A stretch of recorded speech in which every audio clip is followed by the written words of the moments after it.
Bueno, vamos a ver ahora los nervios craneales, así como cuando vimos la médula y hablamos de los nervios raquídeos, estos nervios mixtos que tienen información sensitiva y también información motora. En este momento toca el capítulo de los nervios craneales.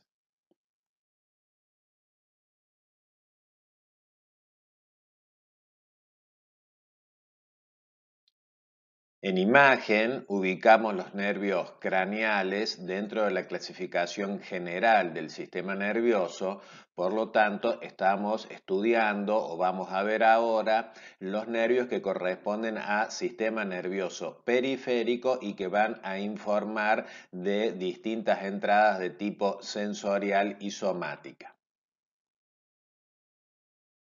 Consideremos que muchas veces la evaluación del sistema nervioso en la clínica comienza con una evaluación neurológica.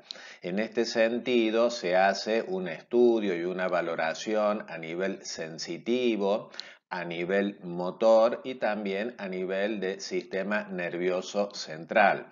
En tal sentido, cuando se explora la sensibilidad, es decir, se están explorando los sistemas de ingreso de la información, se explora la sensibilidad general, la sensibilidad al dolor, a la temperatura, a la vibración, a las sensaciones de presión.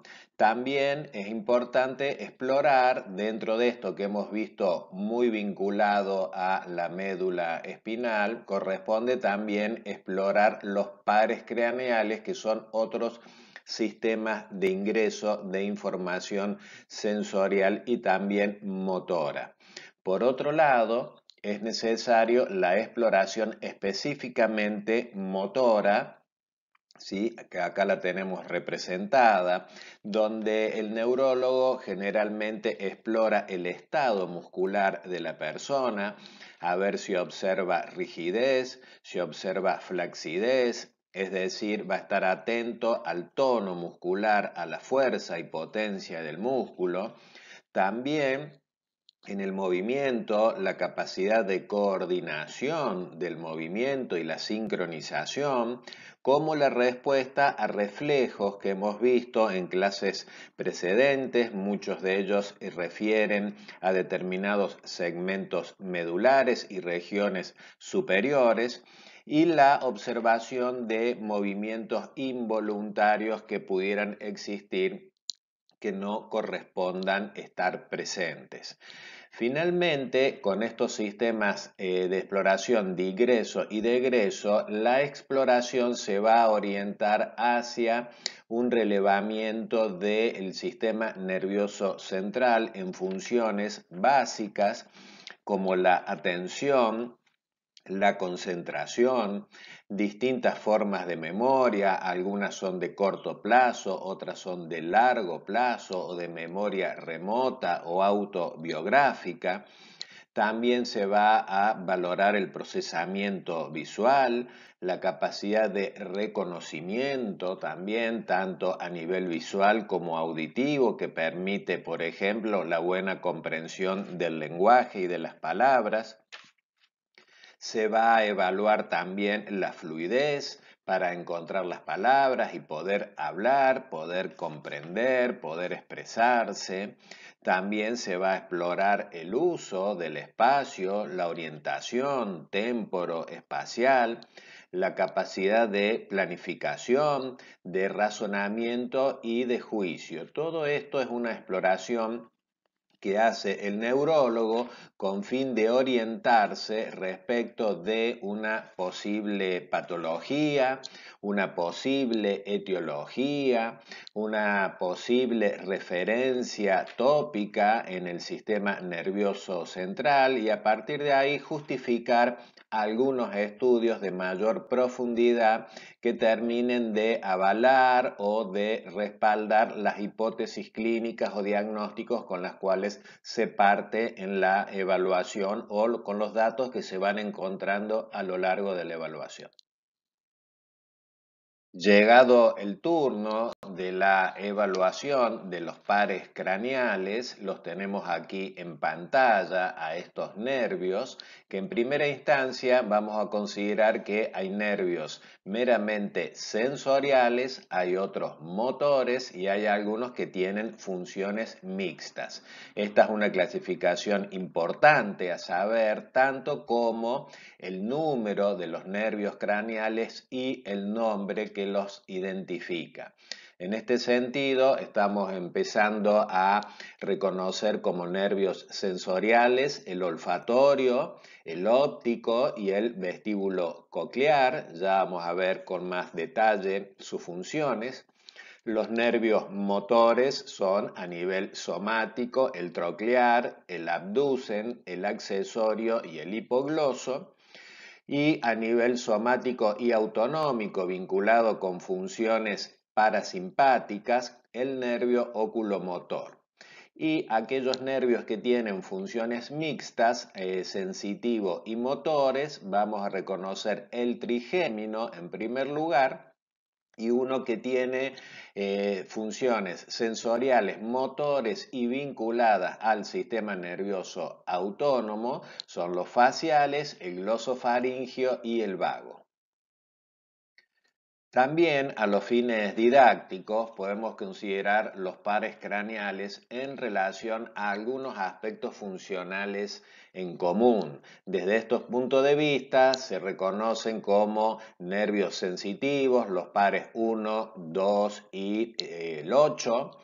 Los relacionados con los movimientos de los ojos o con las distintas partes o los músculos que hacen a los movimientos de los ojos y los párpados. Tenemos los pares craneales el 3, el 4 y el 6.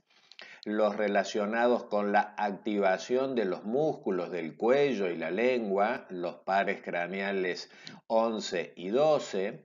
Los que son específicamente mixtos, como los 5, el 7, el 9 y el 10, y aquellos que están vinculados a las fibras parasimpáticas, como los nervios 3, 7, 9 y 10. En esta imagen comenzamos a ver los nervios craneales, siempre lo vamos a ver desde una vista ventral o basal del cerebro, donde nosotros estamos viendo aquí. Empezamos por el nervio olfatorio, que nace en los bulbos olfatorios, el nervio óptico. Estamos viendo el troclear, el trigémino, el abducen, el facial, el vestíbulo coclear, ¿sí? El nervio vago, el accesorio y el hipogloso. Observen que empiezan los nervios a descender desde el mesencéfalo hasta las porciones medulares, como estamos empezando a observar aquí. Los nervios craneales tienen un origen en determinados núcleos que están presentes a lo largo del tronco encefálico y que tienen una vía de salida del tronco, por eso que muchas veces hablamos de un origen real y de un origen aparente, que es donde nosotros podemos observar la salida. Acá estamos viendo que hay nervios craneales que tienen su origen en estructuras mesencefálicas o en núcleos mesencefálicos, a nivel de la protuberancia y a nivel de la médula. Nos detenemos ahora para hacer referencia a la función y a la localización de los nervios craneales, que es un concepto importante de conservar. Por ejemplo, el par 1, que es el olfatorio, sabemos que es un nervio estrictamente sensitivo para la impresión o el registro de la olfacción, y que tiene su origen en las porciones ventrales del encéfalo, particularmente en los bulbos olfatorios. Luego tenemos el par 2, que es el nervio óptico, que también es sensitivo, necesario para recoger información visual. que llega a la corteza y tiene su origen en el mesencéfalo. Tenemos el nervio óculo-motor común, que tiene, como su nombre lo indica, una función motora que va a llevar o va a posibilitar los movimientos de los músculos de los ojos en la medida de que los ojos se mueven para hacer una exploración o un escaneo de la información visual, y sus núcleos se encuentran en el mesencéfalo, tanto el 2 y el 3. Recuerden siempre los tubérculos cuadrigéminos. Tenemos el número 4, que es el patético o troclear, que tiene información motora también para el manejo ahora de determinados músculos para los movimientos oculares, que tiene que ver con los músculos oblicuos, también con su origen en el mesencéfalo. Tenemos el par 5, que es el trigémino, un nervio mixto que va a llevar información sensitiva para recoger información en general de la cara y que va a proveer también movimiento para los músculos masticadores.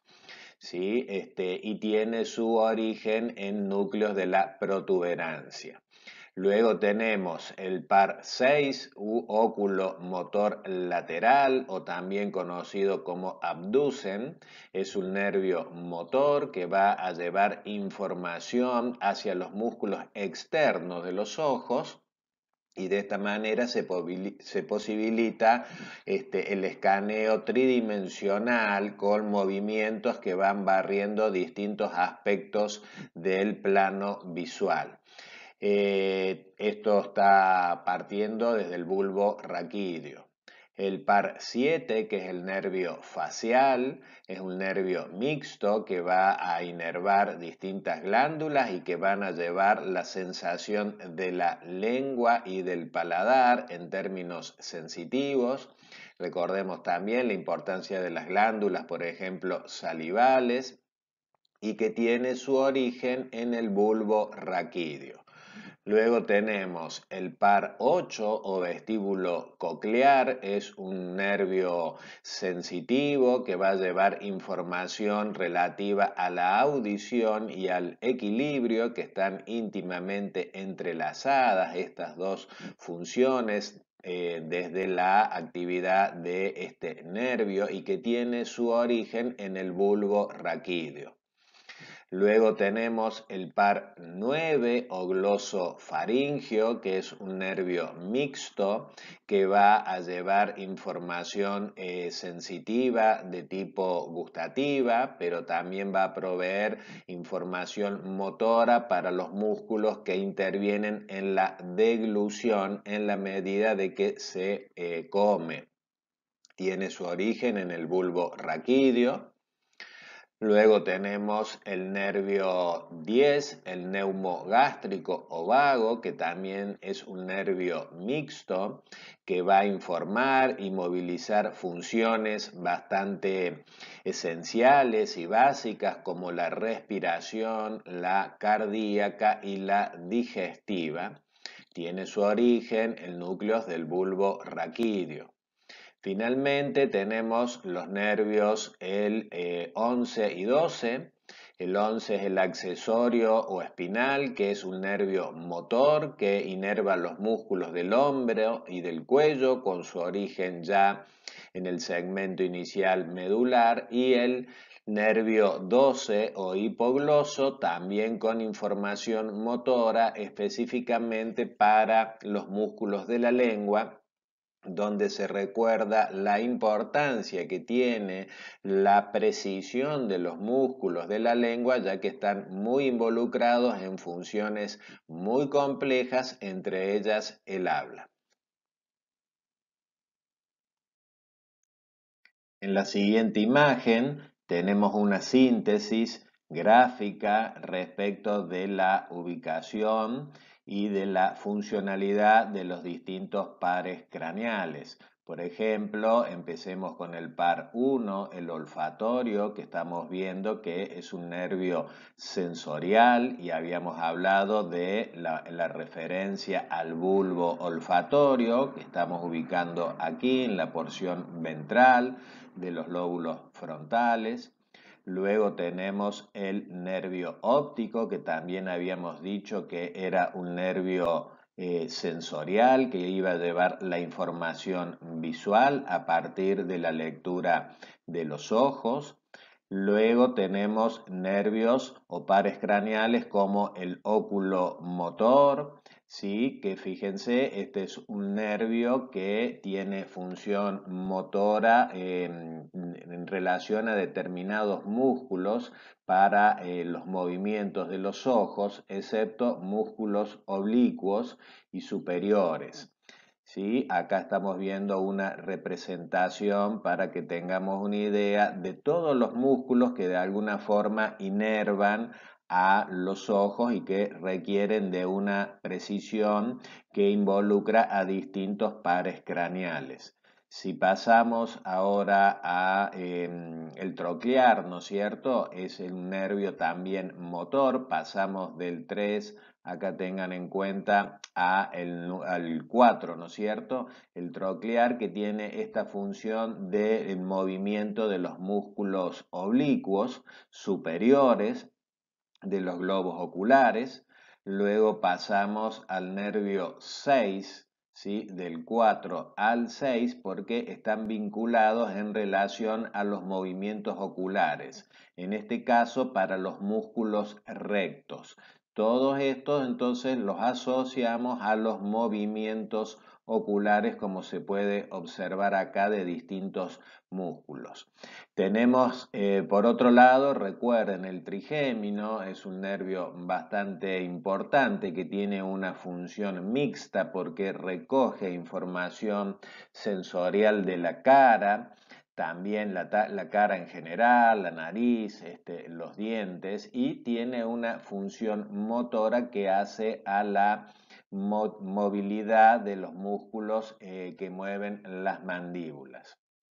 Otro nervio importante, el facial, que es un nervio mixto, ¿sí? Que recoge información sensorial de la lengua y del paladar y tiene una función motora para los músculos de la cara y algunas glándulas submaxilares o las glándulas sublinguales, como estamos viendo acá en la imagen.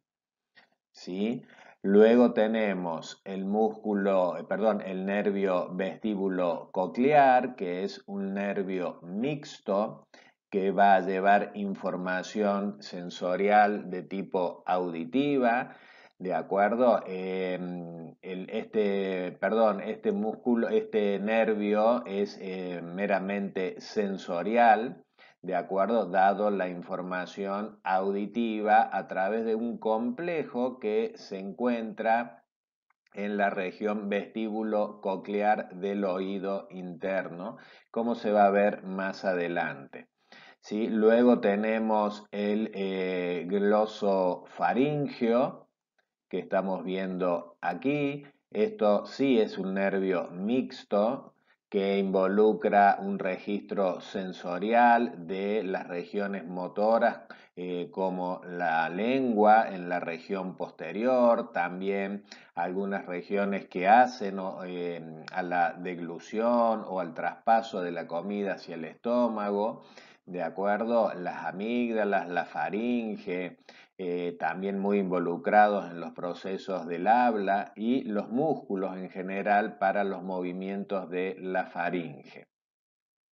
Luego tenemos el nervio vago, que es un nervio mixto también que recoge información sensorial de las mismas regiones motoras, tales como el corazón, los pulmones, el tracto gastrointestinal, los bronquios, la tráquea y la laringe en general. Finalmente tenemos el hipogloso y el accesorio. ¿Sí? El accesorio, fíjense, lo tenemos aquí, que es estos dos últimos nervios craneales están implicados en funciones motoras, el accesorio para los movimientos que hacen a los músculos externo-mastoideo, ¿sí? Y el trapecio, que hacen a los movimientos del cuello y la cabeza, como se puede observar acá en imagen. Y finalmente tenemos el hipogloso, que es un nervio motor con información para los movimientos de los músculos de la lengua, que ya habíamos visto o mencionado la importancia que tiene la precisión con la cual deben funcionar estos músculos, ya que están muy implicados en funciones complejas tales como el habla. Cuando se estudian los nervios craneales, como es importante reconocer los nombres de estos 12 nervios y el par, ¿sí? Existe muy difundida una regla mnemotécnica que ayuda al aprendizaje. En este sentido, la regla implica un componente verbal para que podamos recordar los nombres, y también existe una regla o una ayuda de memoria de tipo visual para que podamos recordar la ubicación o la inervación que tienen estos nervios craneales. Desde este punto de vista vamos a empezar por la primera regla, la verbal, que sugiere aprenderse una frase a la cual luego le vamos a ir poniendo los nombres de los pares craneales en función de las distintas palabras que involucra esta frase. La frase es la siguiente: oh madre, por ti me fui a Galicia, no esperes hijos. Muy bien.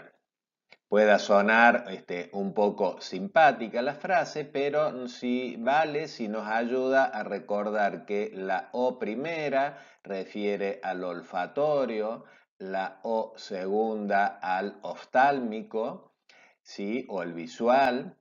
La madre nos refiere al motor ocular común, el por al patético, el tri al trigémino, me al motor ocular externo o el abducen, también se lo llama así, el fui al facial, el A o la A al nervio auditivo o vestíbulo coclear. Este es muy importante tenerlo siempre como referencia, es el par 8.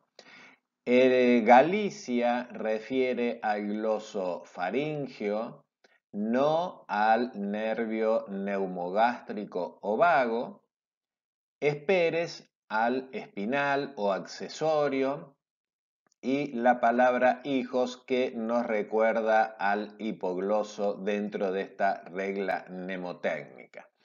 Ahora bien, si vamos a la referencia visual como una manera de recordar la funcionalidad que tienen estos pares craneales, vemos que acá hay una representación de una cara un tanto simpática construida con números. Fíjense que aquí tenemos el número 1 con referencia al nervio olfatorio. Acá tenemos el número 2 con referencia al nervio ocular, el nervio óptico, ¿no es cierto? Tenemos acá por encima el 3, por encima, ¿no es cierto?, de los ojos, que hace referencia al nervio motor óculo-motor específicamente. Tenemos el 4, que hace referencia al patético, que también involucra movimientos de los músculos de los ojos, ¿sí? Luego tenemos el 5, fíjense cómo el 5 está atravesando prácticamente toda la cara, porque justamente el par quinto es el trigémino, que habíamos dicho que era un nervio mixto. Luego tenemos el 6 a esta altura, fíjense que hace referencia a un nervio motor, también implicado en los movimientos de distintos músculos de los ojos, ¿sí? Que es el óculo motor, ¿no es cierto? Luego tenemos el par craneal, el 7, que acá lo tenemos representado. El 7, fíjense que es el nervio facial, es un nervio mixto, es un nervio que va a ser importante para la información sensitiva y motora de la lengua y del paladar. Acá se lo ha representado así. Luego tenemos el vestíbulo coclear, el nervio o par craneal 8. Recuerden que este es muy importante porque está implicado en la audición y en el equilibrio. ¿Sí? Luego tenemos el 9, que es el glosofaringio, que es un nervio mixto, también implicado en la deglución. El número 10, que lo tenemos aquí en representación, ¿sí? Del nervio neumogástrico, que es un nervio mixto muy importante en la sensibilidad y en movimientos que hacen a la respiración y la digestión, ¿sí?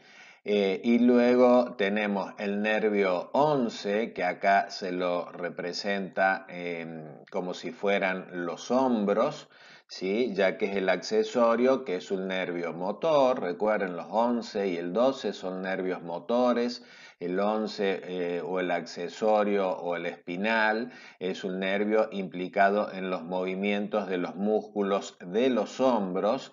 Y finalmente tenemos el 12, también motor, el hipogloso, implicado en el movimiento de la lengua, como estamos viendo aquí, que habíamos dicho que esta es una porción bastante crítica en los movimientos requeridos para una correcta pronunciación, por ejemplo, del habla. Otra forma también de aprender estos pares craneales consiste en aprender a evaluarlos a través de algunos pequeños ejercicios que si estuviéramos en clase lo podríamos hacer con el compañero del lado, de manera tal que pudiéramos observar el estado de los nervios.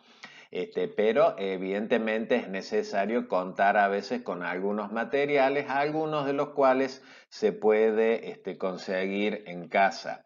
En tal sentido, se propone como refuerzo, si el alumno lo quiere hacer, que busque algún voluntario dentro de casa y que se proponga evaluar los distintos pares craneales. Desde este punto de vista, si comenzamos con el nervio olfativo, vamos a tener que tener distintos objetos con diversos olores o aromas. Es bueno el olor a clavo, a limón, chocolate o café, ¿sí? Y de esta manera se le pide al voluntario que huela cada uno usando ambas fosas nasales, obviamente con los ojos cerrados, a fin de que la identificación sensorial sea exclusivamente a través de la olfacción. Entonces se trata de poder identificar el aroma, ¿no es cierto? Y la intensidad que tiene el aroma, y si eso a su vez nos permite identificar de qué objeto o de qué sustancia se trata. Bien, también podemos ahora continuar con la evaluación del nervio óptico. En este sentido, a veces uno puede apelar a alguna carta ocular, como lo que estamos viendo aquí a la derecha, alguna de las cuales se puede imprimir directamente desde internet. ¿sí? No tiene que quedar perfecta, ¿sí? Simplemente lo que se trata de pedirle al voluntario que trate de leer las líneas, pero a diferentes distancias, porque esto exige distintos movimientos oculares de acomodación para poder identificar correctamente las letras, ¿sí? En las distintas líneas. Es el turno ahora de poder evaluar los distintos pares craneales que hacen a los movimientos oculares. En este sentido tenemos los nervios motor ocular, el interno, que es el 3, el troclear, el 4 y el ocular externo, que es el 6, ¿sí? En este sentido, son pares craneales que controlan el movimiento de los ojos y el diámetro de la pupila. Y se trata de, para evaluarlos, pedirle que la persona, el voluntario, se le pone un dedo al frente y decirle que mantenga la cabeza quieta y que siga el dedo que nosotros estamos poniendo con los ojos. Se le pide que a su vez lo mueva de arriba a abajo. Nosotros estamos moviendo, ¿no es cierto? El dedo, particularmente se utiliza la yema del dedo índice, en donde el voluntario debe seguirlo con los ojos. Entonces, el dedo índice, la yema, vamos a estar moviéndolos para arriba, para abajo, para la izquierda, para la derecha. Lo vamos a acercar a los ojos y luego del voluntario, ¿no? Y luego lo vamos a alejar. La idea es ver que el voluntario de alguna manera haya podido mostrarnos los movimientos oculares que se implican cuando está siguiendo los movimientos del dedo. ¿Sí? También se hace otra prueba que es la de revisar la respuesta pupilar, que es el motor ocular interno. Desde este punto de vista se trata de observar los ojos y mirar o estimar el diámetro de la pupila que tiene el voluntario acercando una fuente de luz y luego alejándola.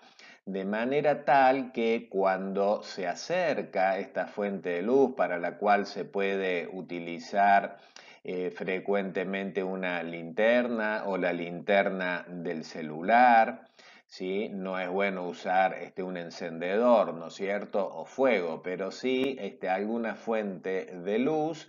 Entonces, en la medida que acercamos esta fuente al ojo y particularmente la pupila, vamos a ver cómo cambia el diámetro de la pupila. A mayor luz, la pupila se va a achicar y en la medida que retiramos la luz, la pupila se agranda. Entonces, esto es algo que se produce de una manera refleja y que está hablando del par craneal.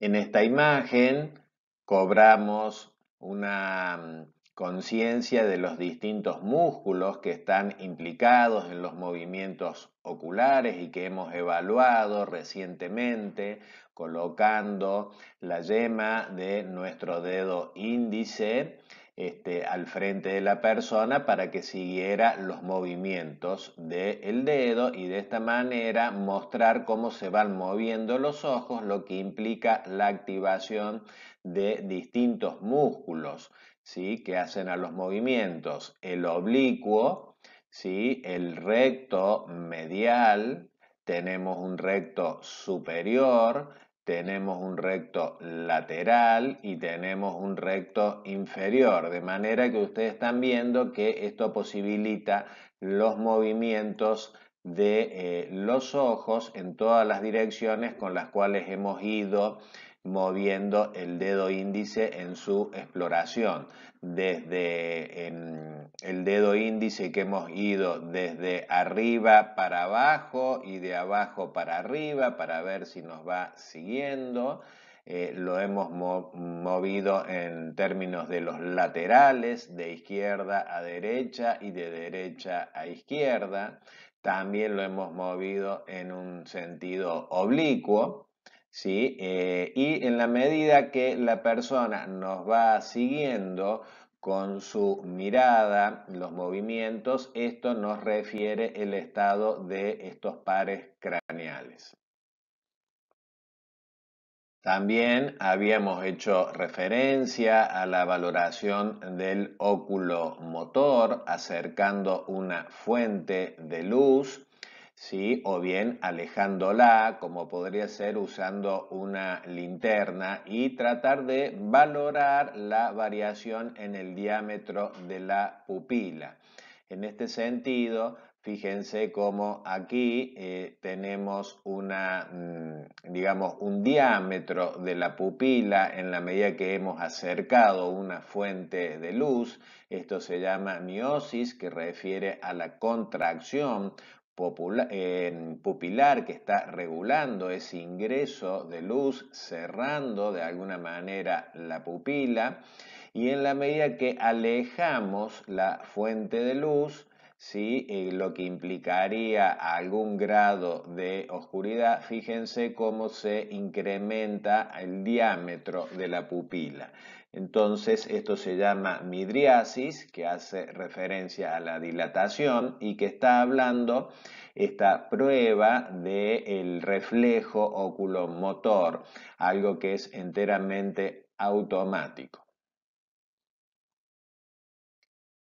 Ahora toca el turno del trigémino, que habíamos dicho que era un nervio mixto y que tiene función sensitiva y motora, ¿no es cierto? Entonces, para explorar la parte motora se le puede pedir al voluntario que cierre la mandíbula y que nos muestre como si estuviera masticando un chicle. Entonces eso nos va a denotar la capacidad de movimiento de las mandíbulas implicadas en la masticación.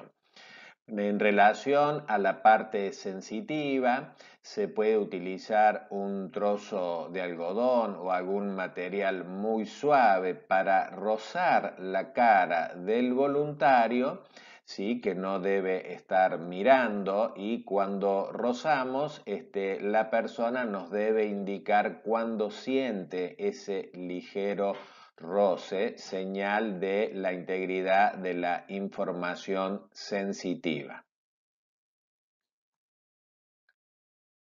Para valorar el nervio facial, que es un nervio mixto, ¿sí? Siempre en los nervios mixtos vamos a estar haciendo, recuerden, una prueba sensitiva y una prueba motora. Desde este punto de vista, para evaluar el componente motor, se le pide al voluntario que sonría y haga caras graciosas. También se le puede pedir, por ejemplo, que nos haga señas de juegos como el truco, lo que implica los movimientos en general de la cara.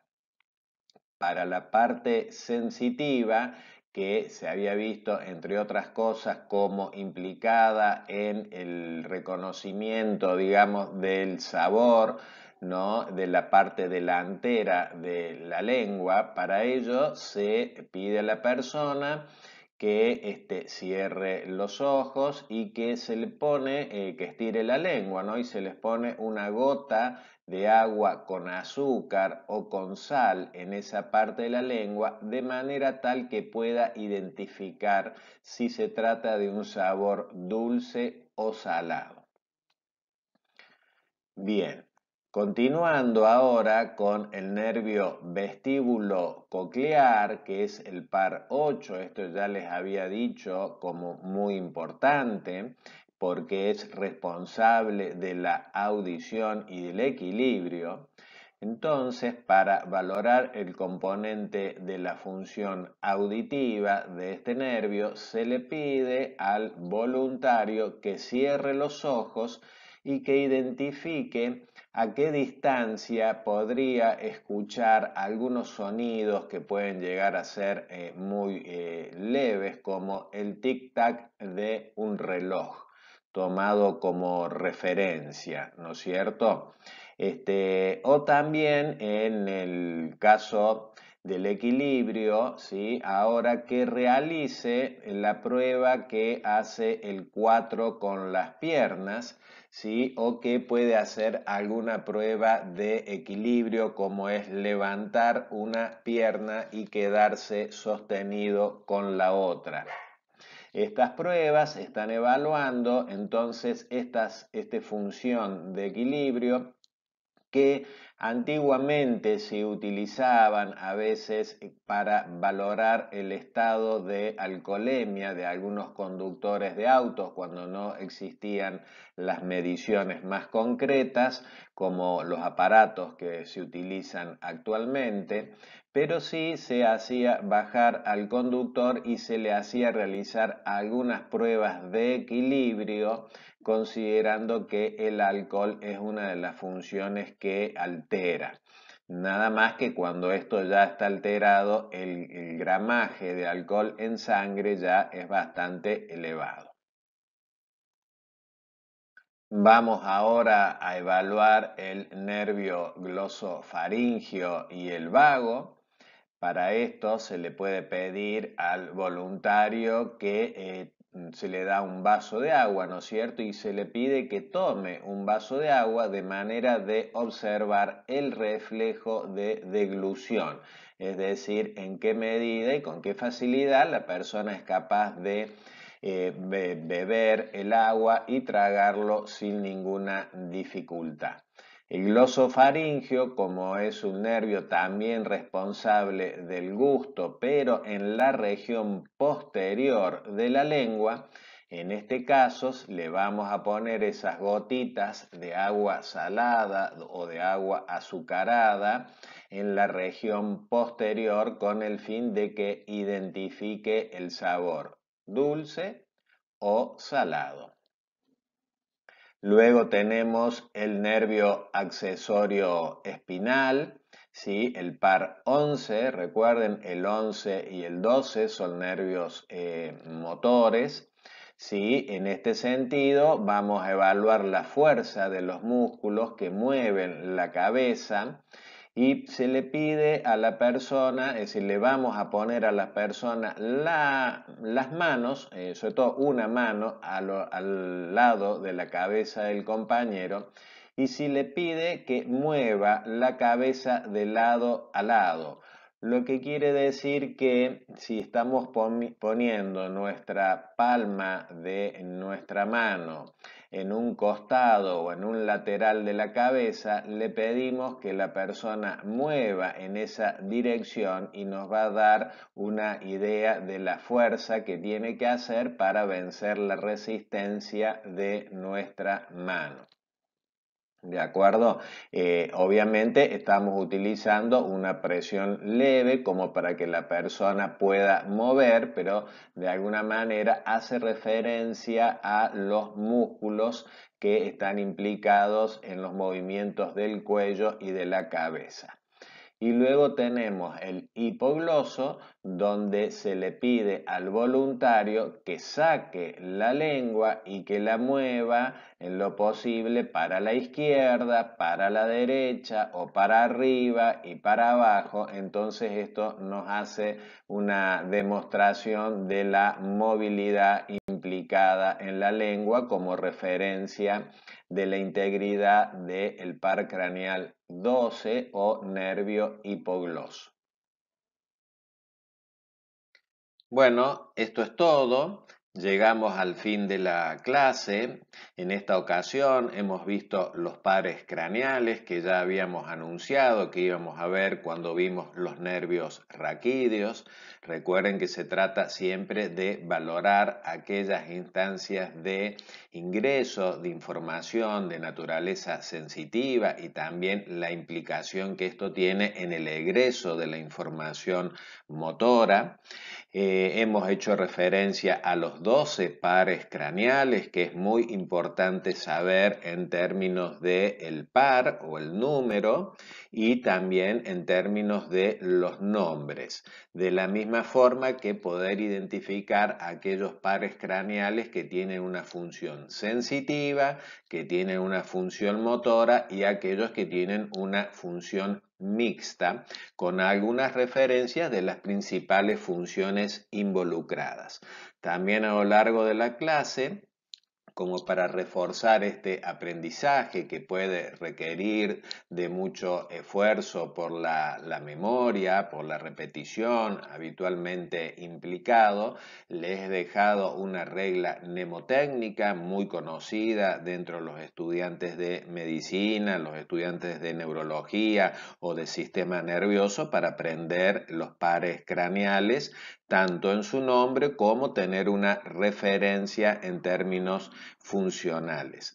Finalmente, también como para reforzar su aprendizaje, hemos hecho una valoración bastante casera, pero es como de alguna manera procedería un neurólogo cuando explora los pares craneales en un paciente.